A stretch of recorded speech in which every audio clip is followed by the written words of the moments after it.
Alhamdulillahi Rabbil Alamin. Wassalatu wassalamu ala asyrafil mursalin Sayyidina Muhammadin wa ala alihi wa sahbihi ajma'in. نوينا التعلم والتعليم والتذكر والتذكير والنفع والاندفاع والإفادة والاستفادة والحث على التمسك بكتاب الله وسنة نبيه والدلالة إلى الخير والدعاء إلى الهدى ابتغاء مرضات الله وقربه وثوابه. Amin. Allahumma amin. Sampai kepada ayat yang keberapa? 37. Nah. A'udzu billahi minasyaitonir rajim. Bismillahirrahmanirrahim. Wa kadzalika anzalnahu hukman arabiyyan wa la in ittaba'ta ahwa'ahum ba'dama ja'aka minal ilmi ma laka minallahi min waliyyin wa la waq. وَلَقَدْ أَرْسَلْنَا رُسُلًا مِّن قَبْلِكَ وَجَعَلْنَا لَهُمْ أَزْوَاجًا وَذُرِّيَّةً وَمَا كَانَ لِرَسُولٍ أَن يَأْتِيَ بِآيَةٍ إِلَّا بِإِذْنِ اللَّهِ لِكُلِّ أَجَلٍ كِتَابٌ يَمْحُو اللَّهُ مَا يَشَاءُ وَيُثْبِتُ وَعِندَهُ أُمُّ الْكِتَابِ وَإِمَّا نُرِيَنَّكَ بَعْضَ الَّذِي نَعِدُهُمْ أو نتوفينك فإنما عليك البلاغ وعلينا الحساب أولم يروا أنا نأتي الأرض ننقصها من أطرافها والله يحكم لا معقب لحكمه وهو سريع الحساب وقد مكر الذين من قبلهم فلله المكر جميعا يعلم ما تكسب كل نفس وسيعلم الكفار لمن عقبى الدار. Ayat yang ke-37. Dan demikian kami telah menurunkan Al-Quran itu sebagai peraturan yang benar dalam bahasa Arab. Dan seandainya kamu mengikuti hawa nafsu mereka setelah datang pengetahuan kepadamu, maka sekali-kali tidak ada pelindung dan pemelihara bagimu terhadap siksa Allah.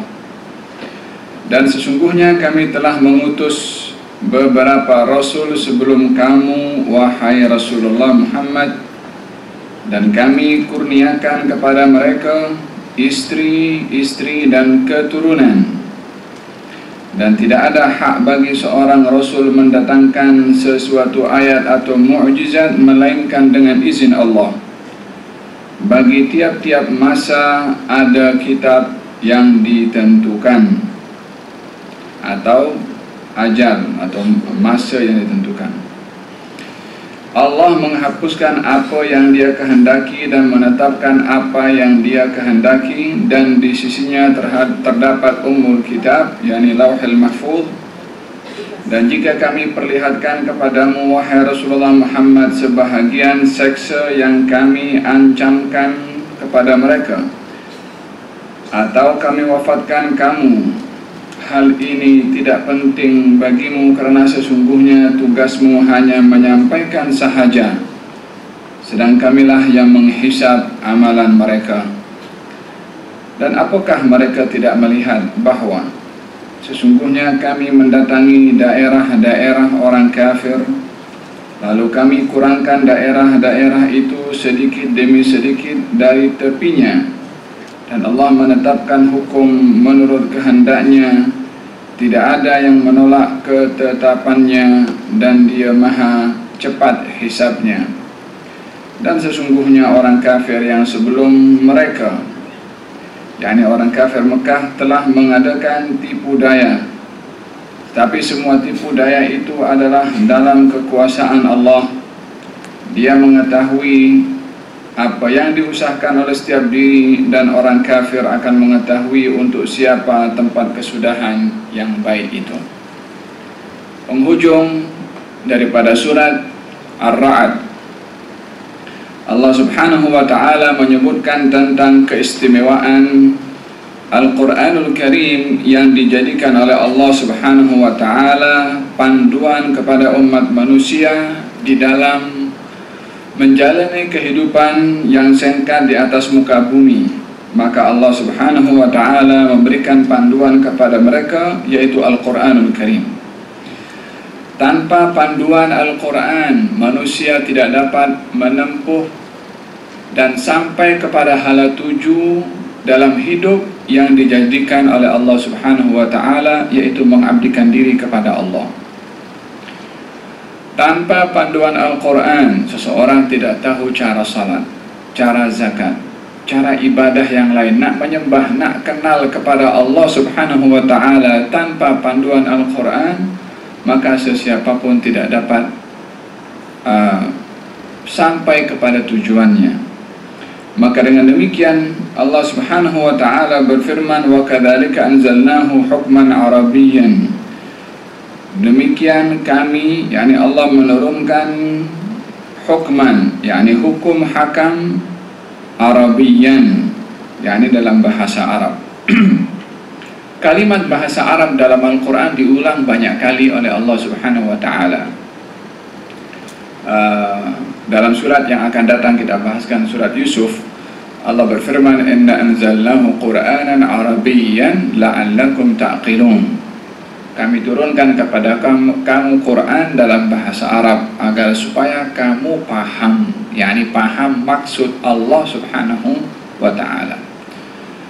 Kemudian dalam ayat yang lain Allah Subhanahu wa ta'ala berfirman, maksudnya kami telah mudahkan Al-Quran dengan bahasamu, yakni bahasamu di sini maksudnya adalah Rasulullah, yang dimaksudkan adalah bahasa Arab.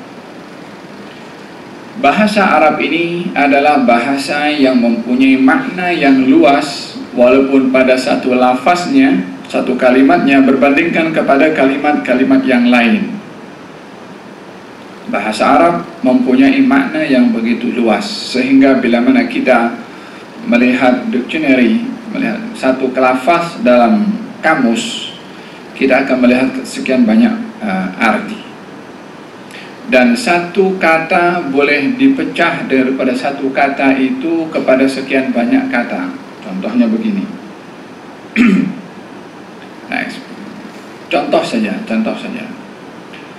Kataba. Kaf, ta, dan ba. Itu boleh jadi berapa kalimatnya? Kataba, yaktubu, kitabatan, maktaban, katibun, maktubun, uktub, la taktub, maktabun, miktabun. 14 kata. Itu baru satu kata. Setiap satu lafaz ada makna berbeza.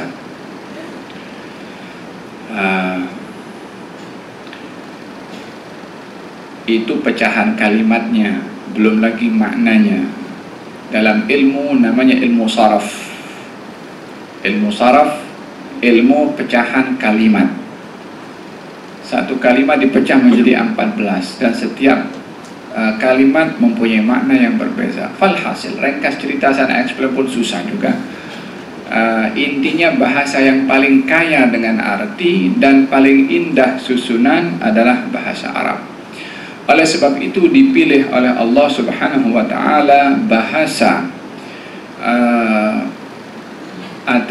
dipilih oleh Allah Subhanahu wa ta'ala bahasa sebagai panduan kepada umat ini adalah bahasa Arab.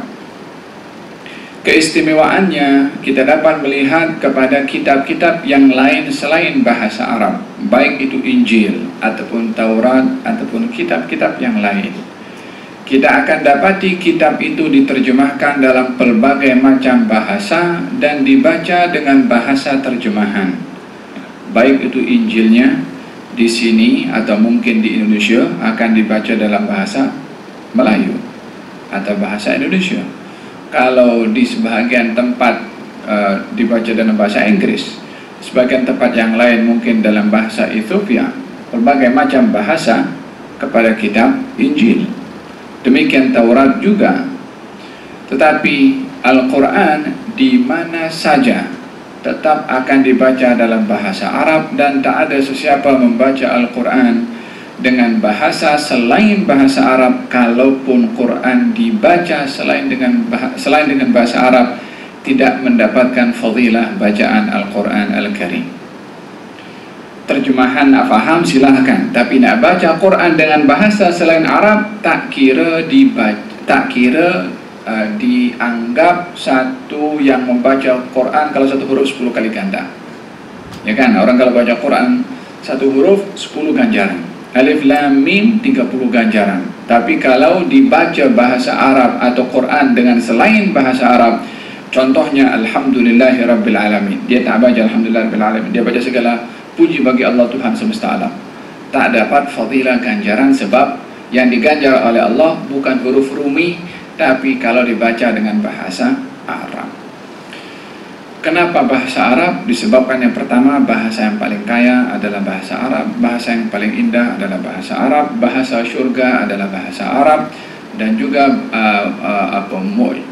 cabaran yang menjadi mukjizat kepada Rasulullah Shallallahu Alaihi Wasallam di zamannya. Cabaran itu adalah menyentuh tentang sastra Arab. Ini orang-orang di zaman baginda Rasulullah gah dengan bahasa Arab. Bahkan mereka meletakkan sayembara, macam perlombaan, siapa yang paling indah dalam bersyair, syairnya akan diletakkan di Ka'bah, digantungkan situ. Sampai ada orang yang boleh mendatangkan syair yang lebih indah, barulah syair yang lama diturunkan ganti kepada yang baru. Dan itu adalah menjadi satu kebanggaan kepada orang-orang Arab dahulu, adalah keindahan sastra bahasa. Ketika Al-Quran turun kepada baginda Rasulullah, mencabar kepada semua sastrawan yang ada di zamannya, ternyata tak seorang pun yang dapat menandingi akan keindahan dalamnya bahasa Al-Quranul Karim. Allah Subhanahu wa ta'ala berfirman di dalam Al-Quran, maksud daripada firman Allah Subhanahu wa ta'ala, kalaupun semua manusia bergabung dengan jin untuk mendatangkan serupa dengan Quran, mereka tak akan mampu untuk mendatangkannya. Walau kana ba'dhum li ba'dhin dhahira, walaupun satu dengan yang lain saling tolong-menolong nak buat sastra tertinggi, nak menjatuhkan Al-Quran, maka tiada mampu mereka untuk menjatuhkan atau merendahkan sastra bahasa Al-Quran Al-Karim. Dan dengan demikian Allah menyebutkan secara spesifik pada ayat ini, Quran diturunkan dengan bahasa Arab agar supaya kita mengambil kira untuk memahami Al-Quran adalah melalui bahasa Arab, dan tidak membaca Al-Quran kecuali dengan bahasa Arab. Untuk memahaminya silahkanlah dengan tafsirnya dengan bahasa apa saja, terpulang itu usaha nak paham maksud Allah. Tapi membaca Al-Qurannya adalah mesti dengan bahasa Arab. Perlu untuk disedari juga bahwasanya bahasa Arab ini tidak lagi menjadi bahasa orang Arab. Ya, awalnya menjadi bahasa orang Arab, seperti mana bahasa Melayu adalah bahasa orang Melayu, itu bahasa bahasa ibu. Akan tetapi bahasa Arab ini setelah menjadi bahasa Al-Quran, menjadi bahasa agama, menjadi bahasa risalah, dan agama serta risalah yang dibawa oleh Nabi adalah agama untuk semua umat, untuk semua makhluk. Maka dengan demikian bahasa yang menjadi bahasa agama yang dibawa oleh Rasulullah SAW itu Al-Quranul Karim, bahasa semua umat. Dengan demikian bahasa Arab adalah bahasa agama. Tidak lagi dilihat bahasa Arab bahasa orang Arab, walaupun asalnya begitu, tapi ianya menjadi bahasa agama karena Al-Quran yang merupakan agama orang Arab dan bukan orang Arab adalah bahasanya bahasa Arab. Sehingga orang kalau belajar bahasa Arab, tujuannya orang kalau belajar bahasa Arab akan menjadi satu ibadah, karena itu bahasanya agama, yaitu firman Allah Subhanahu wa ta'ala dan sabda Rasulullah sallallahu alaihi wasallam. Walihada di dalam hadis Nabi sallallahu alaihi wasallam, Nabi bersabda, cintailah orang Arab, maksudnya hormatlah kepada orang Arab. Kenapa? Kata baginda Rasulullah, karena saya orang Arab, Al-Quran bahasa Arab, dan bahasa penghuni syurga adalah bahasa Arab. Maka Nabi mengaitkan tentang orang Arab untuk dihormati, bukan kepada zatnya sahaja, tetapi disebutkan kepada 3 sebab. Yang pertama karena bahasanya, yang kedua karena nabinya, yang ketiga adalah karena bahasa penghuni syurga adalah bahasa Arab. Lalu bagaimana kita di dunia yang tak paham, yang tak belajar bahasa Arab? Kalau masuk syurga, macam mana nak belajar bahasa Arab? Tak ada tempat kursus pun juga di sana. Dia otomatik orang akan boleh berbahasa, disebabkan oleh kerana di syurga adalah tempat balasan dan bukan untuk tempat susah. Semuanya akan dimudahkan. وَكَذَلِكَ أَنزَلْنَاهُ قُرْآنًا عَرَبِيًّا وَلَئِنِ اتَّبَعْتَ أَهْوَاءَهُمْ بَعْدَمَا جَاءَكَ مِنَ الْعِلْمِ مَا لَكَ مِنَ اللَّهِ مِنْ وَاقٍ. Dan bila mana engkau, wahai Rasulullah Muhammad, mengikuti kehendak hawa nafsu orang-orang kufar, setelah datang kepada engkau pengetahuan, yakni setelah datang kepada engkau wahyu, maka tiadalah bagi engkau selain daripada Allah penolong dan juga penjaga.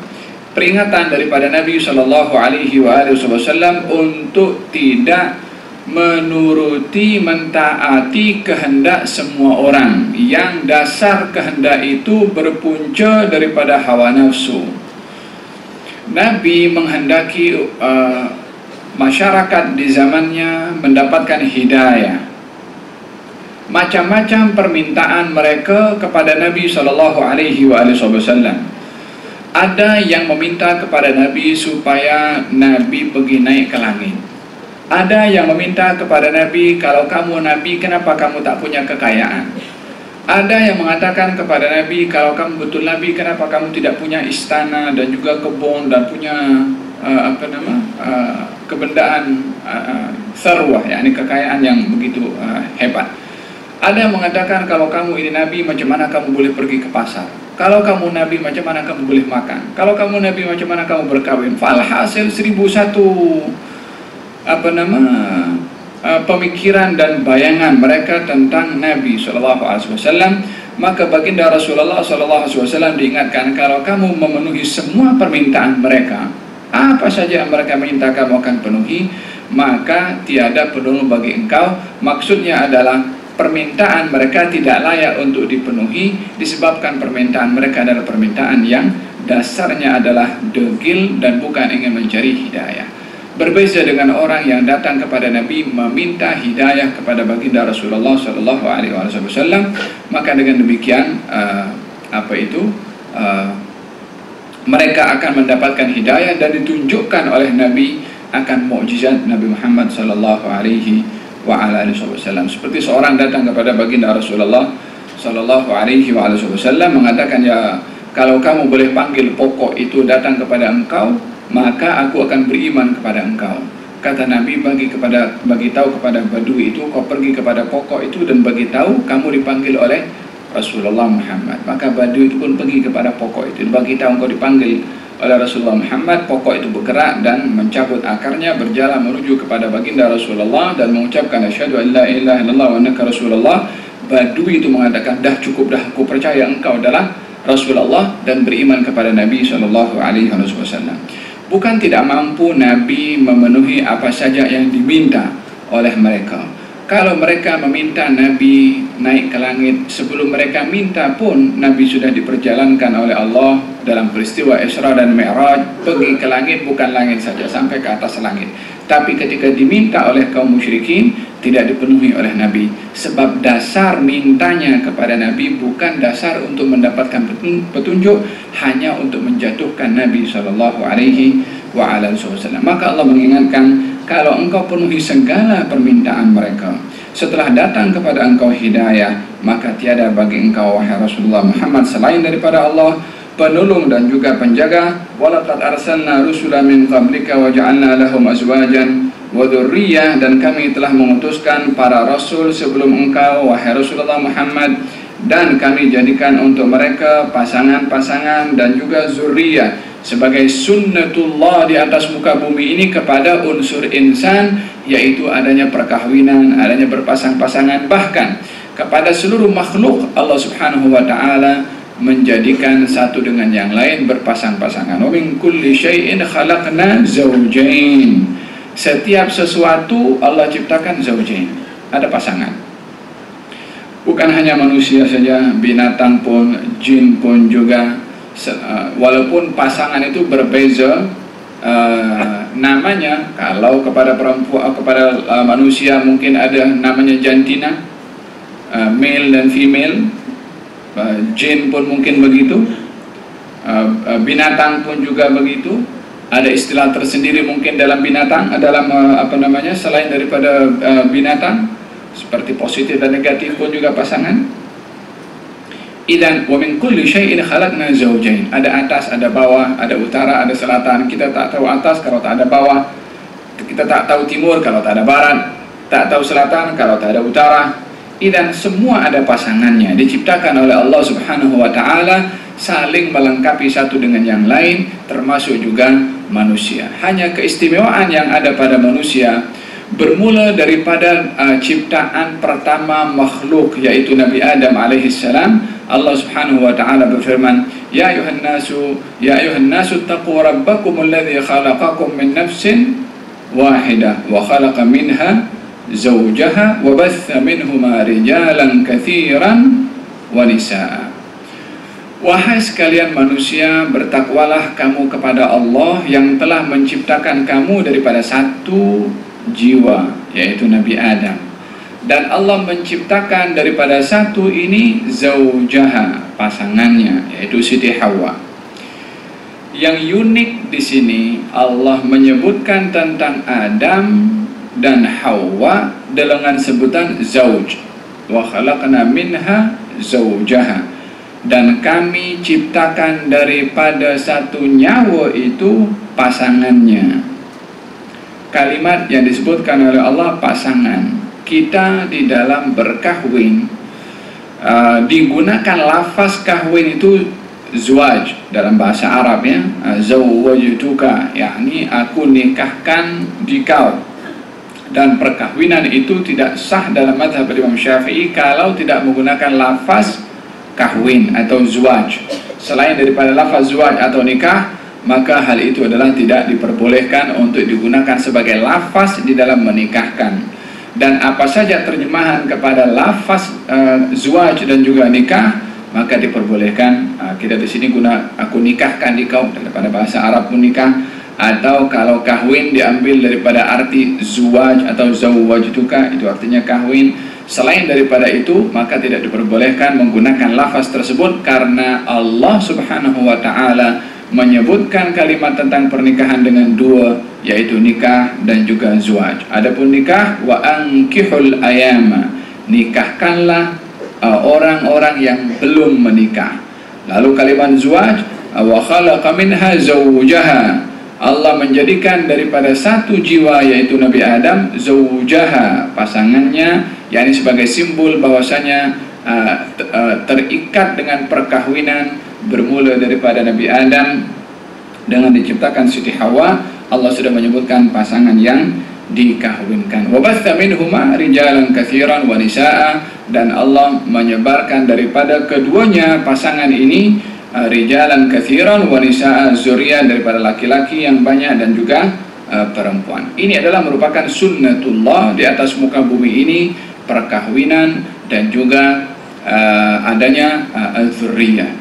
Oleh sebab itu, apa saja usaha untuk membendung ketiadaan zuriyah, maka ianya bercanggah dengan sunnatullah yang Allah tetapkan di atas muka bumi ini.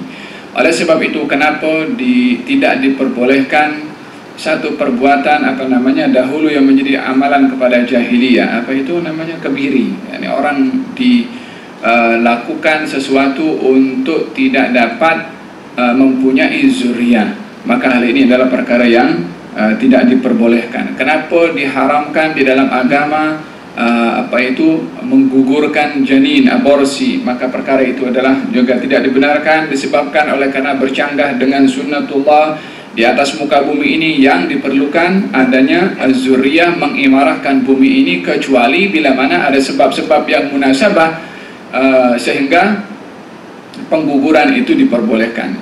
Likulli qaidatin mustathniyat. Setiap ada kaidah yang membolehkan atau tidak membolehkan, mesti ada pengecualian. Yakni kalau aborsi, menggugurkan tak boleh, ada sebab-sebab tertentu yang dikecualikan boleh. Seperti kalau digugurkan, kalau tak menggugurkan ibunya terancam, boleh menyebabkan kepada maut. Maka dalam hal ini lebih kita mendahulukan yang konfirm hidup berbandingkan kepada yang belum konfirm hidup di dalam janin. Atau bila mana janin yang dikandungkan itu boleh menyebabkan satu wabak penyakit yang merebak umpamanya, maka dalam hal ini sebab-sebab tertentu akan diperbolehkan. Likulli qaidatin mustathniyat. Setiap ada kaidah mesti ada pengecualian. Tapi intipati yang ada di dalam syarak akan ikatan pasangan adanya adalah az-zurriyah. Oleh sebab itu di dalam maqasid asy-syariah, di dalam maqasid asy-syariah diharamkan atau terlindungi 5 perkara asas dalam maqasid asy-syariah. Apa saja? Yang pertama adalah agama, yang kedua adalah nyawa, yang ketiga adalah akal, yang keempat adalah harta, yang kelima adalah marwah atau keturunan. Yang kelima ini adalah marwah atau keturunan. Kenapa perzinaan diharamkan? Selain daripada ianya bahagian daripada sifat menodai akan kehormatan orang, karena akan menyebabkan juga adanya zuriyah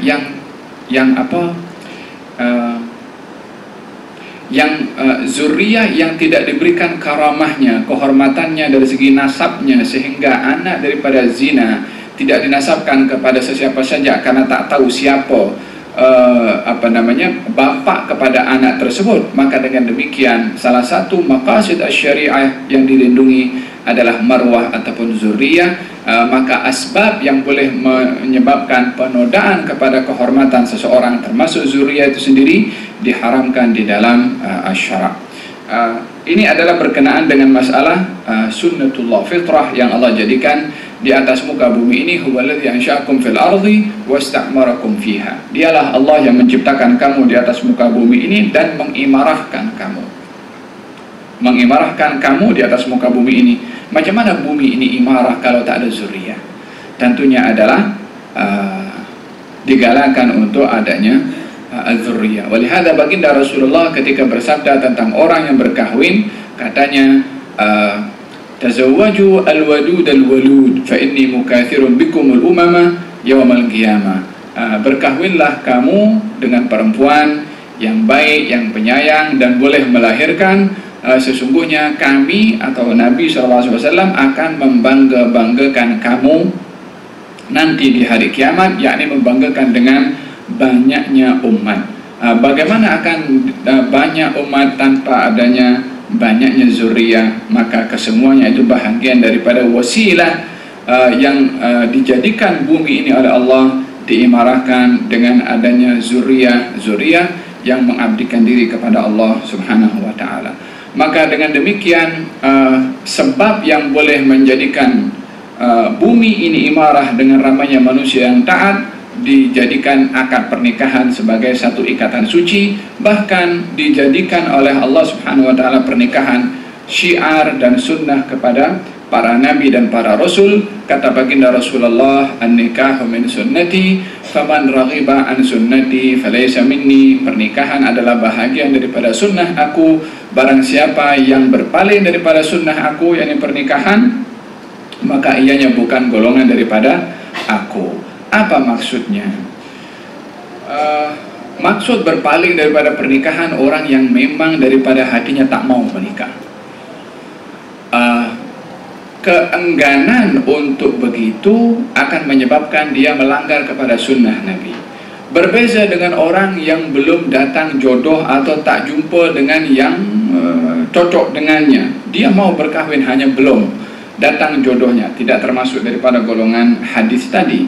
ataupun orang yang dia banyak sibuk dengan perkara yang penting, yang khawatir bila mana menikah akan terjejas perkara yang penting tadi, seperti orang yang menghabiskan masanya untuk mencari ilmu dan menunggu waktu yang sesuai untuk berkahwin.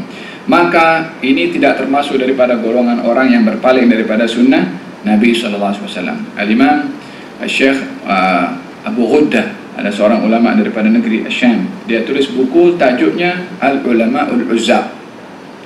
Ulama Uzzab, ulama bujang yang meninggal sebelum berkahwin. Ada 40 orang ulama hebat semuanya. Di antaranya adalah Imam Nawawi. Imam Nawawi yang tulis kitab Riyadhus Shalihin, yang tulis kitab Minhajut Talibin, yang tulis kitab Al-Adhkar, salah seorang daripada ulama yang tidak berkahwin. Tapi dia bukan tak mau berkahwin. Tajuk buku itu ulama bujang yang mendahulukan ilmu berbandingkan kepada kahwin. Maksudnya menghabiskan masanya untuk khidmat kepada ilmu.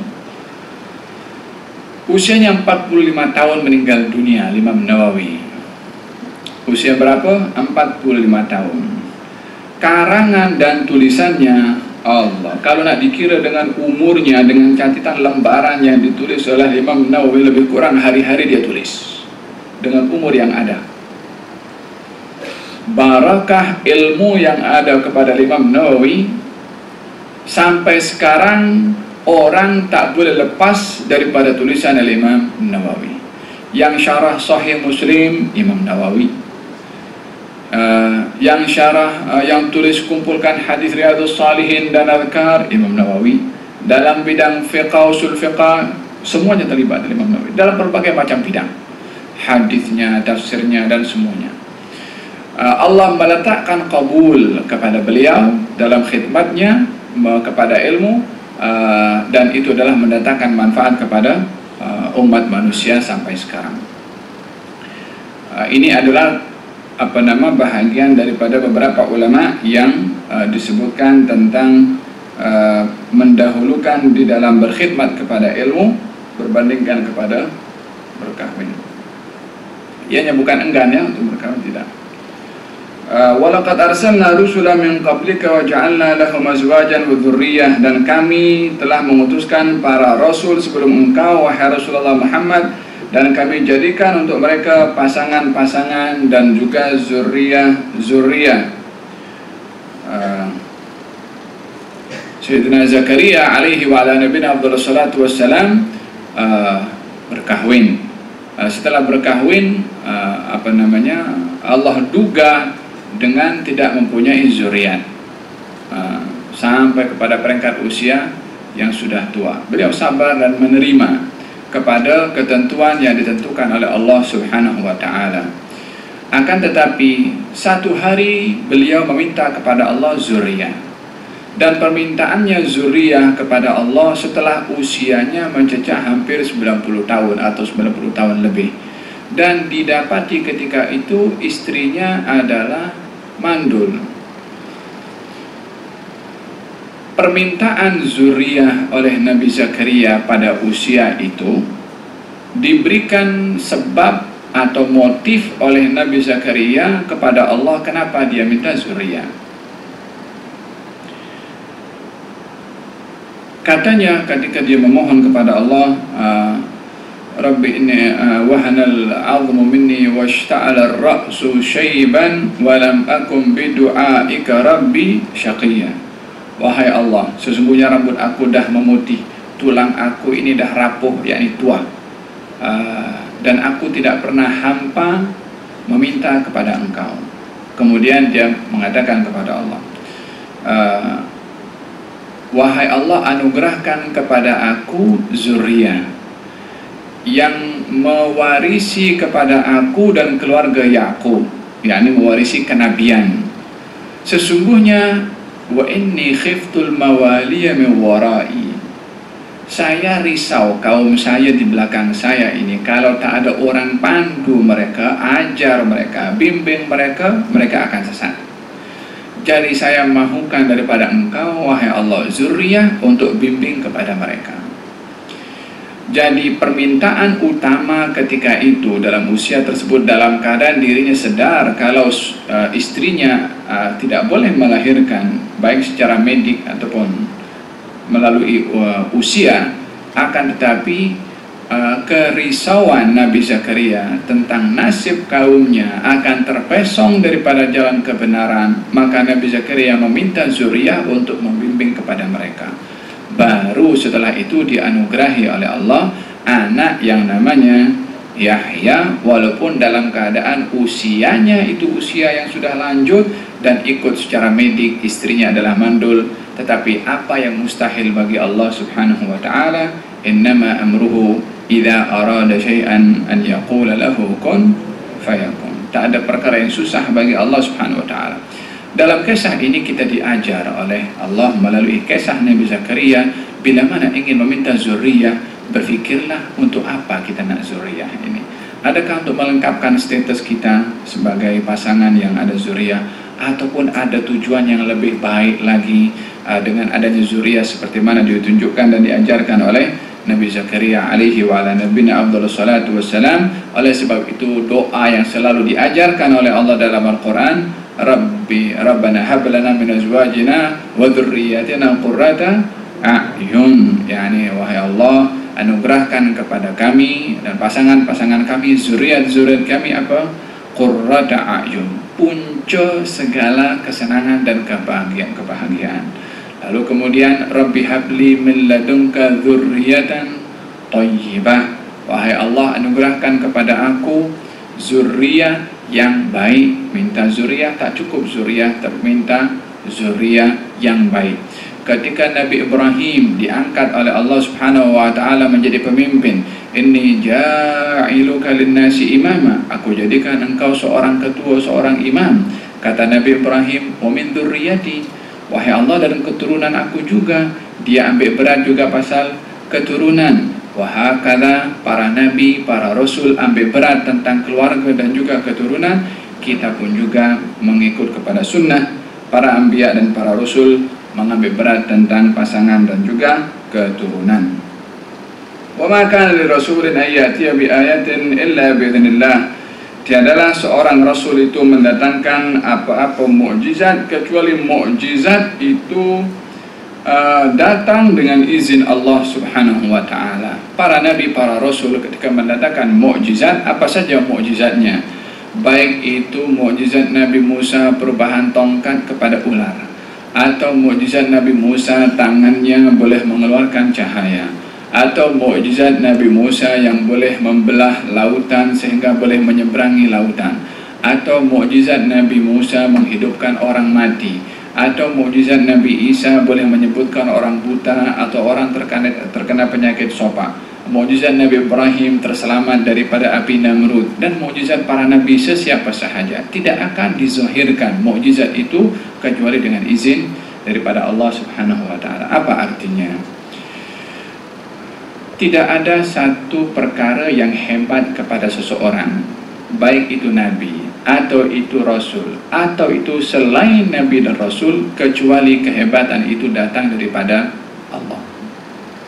Kalau mukjizat sahaja yang merupakan satu anugerah terbesar diberikan oleh Allah kepada nabi dan rasul, itu pun tidak terjadi kecuali dengan izin Allah, apatah lagi kepandaian manusia, apatah lagi penemuan manusia, apatah lagi kejayaan manusia, apatah lagi suksesnya manusia. Yang mungkin kejayaan dan sukses itu dalam hal keduniaan, ramai daripada manusia yang lupa kalau dia tak akan sukses kecuali dengan izin Allah subhanahu wa ta'ala. Allah ingin mengingatkan, tidak ada apa yang ditunjukkan oleh para nabi dan rasul daripada mukjizat kecuali terjadi dengan izin Allah. Wahai selain nabi dan rasul, janganlah kamu gah dengan kepandaian kamu, kekuatan kamu, kekuasaan kamu, apa saja skill yang kamu ada, karena kesemuanya itu adalah datang daripada Allah, seperti mana mukjizat pun juga datang daripada Allah subhanahu wa ta'ala. Wa ma kana lirasulin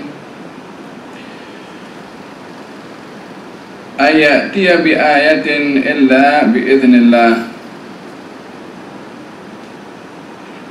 Orang yang dia lupa daratan, melihat kejayaannya adalah hasil daripada kepandaiannya, akan diserahkan oleh Allah dirinya itu kepada hawa nafsunya sehingga dia sesat tanpa dia sadar, dan akan sadar bila mana hukuman datang.